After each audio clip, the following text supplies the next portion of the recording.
నమ్మకం అమ్మ లాంటిది. మా మీద మీ నమ్మకం మిమ్మల్ని తప్పకుండా అమ్మని చేస్తుంది.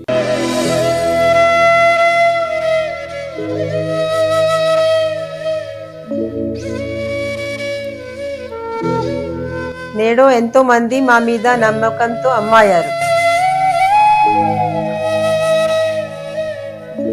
మీకోసం అమ్మతనం ఎదురు చూస్తుంది. వివరాలకు సంప్రదించండి.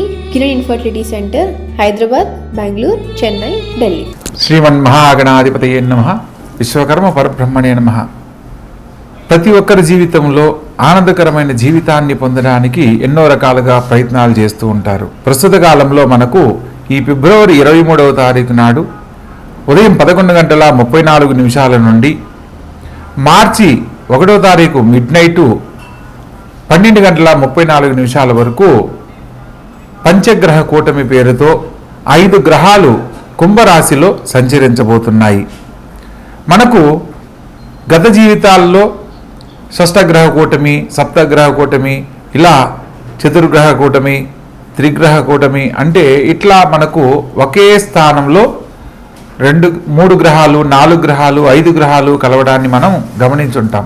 కానీ ఈ యొక్క 2026వ సంవత్సరంలో ఈ యొక్క పంచగ్రహ కూటమి అనే కుంభరాశిలో ఏర్పడుతుంది. పంచగ్రహాలుగా రవి, బుధులు, అదేవిధంగా రాహువు, శుక్రుడు మరియు కుజగ్రహాలుగా తెలియజేయడం జరుగుతుంది. ఈ 5 గ్రహాలు ఒకే స్థానంలో సంచరించేటప్పుడు ప్రత్యేకంగా రవి, రాహువులు గనక కలిస్తే పట్టుదలకు సంబంధించిన పనులు కానీ, విద్యుత్తుకు సంబంధించిన సంస్థల్లో ఇబ్బందులు, కొన్ని రకాల సమస్యలు ఎదుర్కోవడము, అదేవిధంగా కుజుడు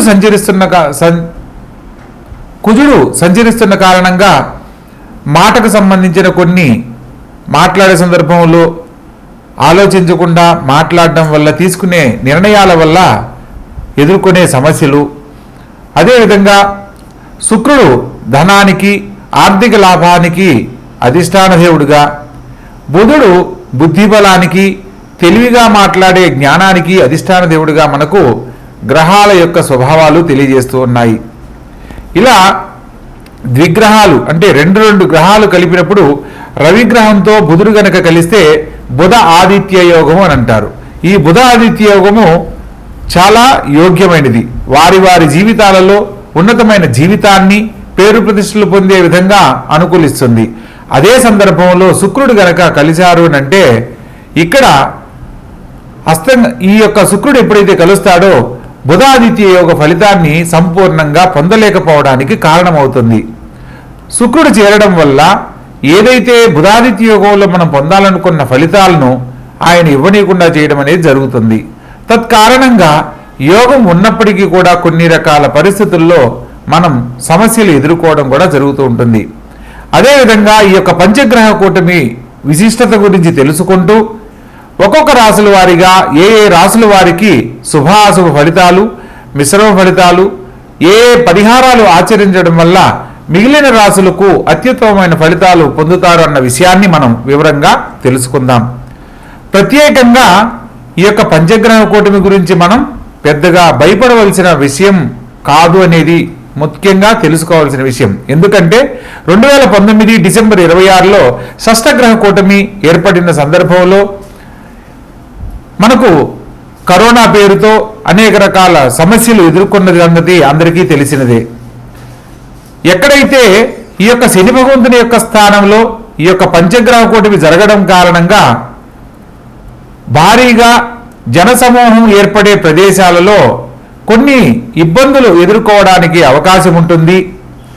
శక్తికి మించిన పనులు చేయరాదని సూచనగా తెలుసుకోవాలి. విద్యుత్తుకు సంబంధించిన పనుల్లో కూడా తగు జాగ్రత్తలు తీసుకోవాలి. విద్యుత్ రంగాల్లో పనిచేసే వాళ్ళు కానీ లేదా పెద్ద పెద్ద పెట్టుబడులు చేసే విషయాలలో ప్రస్తుత కాలంలో ఎటువంటి నిర్ణయాలు తీసుకోకూడదు అని సూచనగా తెలియజేయడం జరుగుతుంది. షష్టగ్రహ కూటమి వల్ల మనం అనేక రకాల సమస్యలు కోవిడ్ పేరుతో ఎదుర్కొన్నప్పటికీ పంచగ్రహ కూటమిలో కొన్ని పరిస్థితుల కారణంగా జాతకరీత్యా మనం ఆచరించే పరిహారాల కారణంగా కొన్ని శుభ ఫలితాలు అందరూ పొందడానికి అవకాశం ఉంది. ప్రస్తుత కాలంలో ఈ యొక్క ద్వాదశ రాశుల యొక్క శుభాశుభ ఫలితాల గురించి వివరంగా తెలుసుకుందాం. గ్రహ సంచార ఫలితాలను గురించి తెలుసుకునే ప్రయత్నంలో మేషరాశిలో చంద్రుడు ఈ యొక్క ఫిబ్రవరి 23వ తారీఖు నాడు 11:34 ఈ యొక్క పంచగ్రహ కూటమి ఏర్పడుతుంది. మార్చి నెల 1వ తారీఖు మిడ్ నైట్ 12:34 వరకు ఉన్న సమయంలో ప్రస్తుతం ఇది వృషభ లగ్నంలో ఈ యొక్క పంచగ్రహ కూటమి ఏర్పడుతుంది. మిథున రాశిలో గురుగ్రహ సంచారము, సింహరాశిలో కేతుగ్రహ సంచారము, అదేవిధంగా కుంభరాశిలో రవి రాహు బుధులు మరియు శుక్ర కుజులు సంచరిస్తున్నారు. మీనరాశిలో శని సంచారం జరుగుతూ ఉన్నది.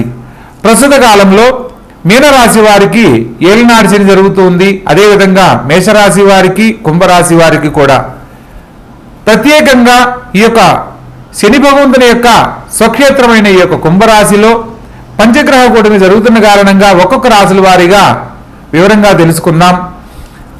ముందుగా మేషరాశి, కన్యారాశి. ఈ యొక్క కన్యారాశి జాతకులను కనుక మనం పరిశీలించినట్లయితే ప్రత్యేకంగా లగ్న రాజ్యాధిపతి అయిన బుధుడు 6వ స్థానంలో సంచరిస్తూ ఉన్నారు. అదేవిధంగా వ్యయస్థానాధిపతి అయిన రవితో కూడా కలిసి ఉండడము, ఇక్కడ శత్రు రుణ రోగాలకి స్వస్థానం 6వ స్థానం అంటారు. కాబట్టి ఈ యొక్క 6వ స్థానంలో ఉన్న గ్రహాలను బట్టి వారి యొక్క భవిష్యత్తుకు సంబంధించి కొన్ని విషయాలలో సమస్యలు ఎదుర్కొనే అవకాశం ఉంటుంది. భాగస్వామ్య వర్తక వ్యాపారస్తులకు ఎటువంటి వాగ్వివాదాలు కలగకుండా జాగ్రత్త పడాలి. ధన సంబంధమైన విషయాలలో తలదూర్చరాదు. నూతన పెట్టుబడులకు దూరంగా ఉండాలి. ముఖ్యమైన విషయాలలో పనులు తొందర, ఒత్తిడి, ఆలస్యం అధికమవుతున్నప్పటికీ వీలైనంత వరకు ఆలోచించి నిర్ణయం తీసుకొని ముందుకు వెళ్ళడం అత్యుత్తమమైన ఆలోచనగా చెప్పడం జరుగుతుంది. ధన సంబంధమైన విషయాలలో అనవసరమైన ఖర్చులు ఎదురవుతాయి. ప్రత్యేకంగా జీవిత భాగస్వామికి సంబంధించి కూడా కొన్ని సందర్భాలలో మాట పట్టింపులు ఎదుర్కొనే అవకాశం ఉంటుంది. కళ్యాణం కాని వారికి కళ్యాణం ఆలస్యమయ్యే సూచన ఎక్కువగా కనబడుతున్నప్పటికీ గురుబలం సంపూర్ణంగా ఉండడం చేత ఆలస్యంగా శుభవార్తలు వినే అవకాశం ఉంది. చింతించాల్సిన అవసరం లేదు. కుటుంబంలో శుభ కార్యక్రమాలకు సంబంధించిన శుభవార్తలు ఈ యొక్క పంచగ్రహ కూటమి దాటిన తరువాత వినడానికి అవకాశం ఉంది. ప్రస్తుత కాలంలో ద్వితీయ భాగ్యాధిపతి అయిన శుక్రుడు 6వ స్థానంలో సంచరించడము, అదేవిధంగా తృతీయ అష్టమాధిపతితో కలిసి ఈ యొక్క షష్టమ స్థానంలో సంచరిస్తున్న కారణంగా ముఖ్యమైన విషయాలలో తొందరపాటు పనికిరాదు. కోర్టు ద్వారా పరిష్కారం కాని సమస్యలు వాయిదా వేయండి. రాజకీయ నాయకులు మీ యొక్క పదవీ యోగ్యతకు సంబంధించిన విషయాలలో తగు జాగ్రత్తలు తీసుకోవాలి. మీ గురించి చెడు ప్రచారం జరగడానికి అవకాశం ఉంటుంది. కాబట్టి ప్రతి ఒక్కరూ ఆలోచించి నిర్ణయం తీసుకొని ముందడుగు వేయాలి. అష్టమ స్థానంలో చంద్రగ్రహ సంచారం చేత మానసిక ఒత్తిడి, ఆందోళన అధికమవుతాయి. తల్లిగారి ఆరోగ్యం పట్ల శ్రద్ధ వహించండి. తల్లిగారితో సంప్రదింపులు చక్కగా జరపాలి. రాజ్యస్థానంలో చతుర్థ సప్తమాధిపతి అయిన గురువు సంచరిస్తున్న కారణంగా ఆలోచించి తీసుకునే ప్రతి నిర్ణయంలో కూడా తప్పక శుభ ఫలితాలు పొందుతారు. వ్యయస్థానంలో కేతుగ్రహ సంచారం జరుగుతున్న కారణంగా పరిస్థితులు మిమ్మల్ని చిన్నాభిన్నం చేస్తాయి. అసలు ఎందుకురా ఈ జీవితం, నాకే ఎందుకు ఇలా జరుగుతుంది, నేనే ఎందుకు ఇలా ఉన్నాను అంటే అవుతుందా కాదా, చేద్దామా వద్దా, చేయగలమా లేదా అనే సందేహము ప్రతిరోజు ప్రతి పనిలో కూడా అనిపిస్తూ ఉండడాన్ని మనం గమనించవచ్చు. వీలైనంత వరకు చెడుని ఆలోచించకుండా భవిష్యత్తుకు సంబంధించి మంచి జరగడానికి ప్రస్తుత కాలంలో మాత్రమే మనకి ఇలా ఉంది, రాబోయే జీవితం చాలా గొప్పగా ఉందని పాజిటివ్గా మిమ్మల్ని మీరు తయారు చేసుకోవాలి. అలా ఎప్పుడైతే ఆలోచిస్తారో భవిష్యత్తుకు సంబంధించి తీసుకునే ప్రతి నిర్ణయంలో కూడా శుభ ఫలితాలు పొందడానికి అవకాశాలు ఏర్పడతాయి.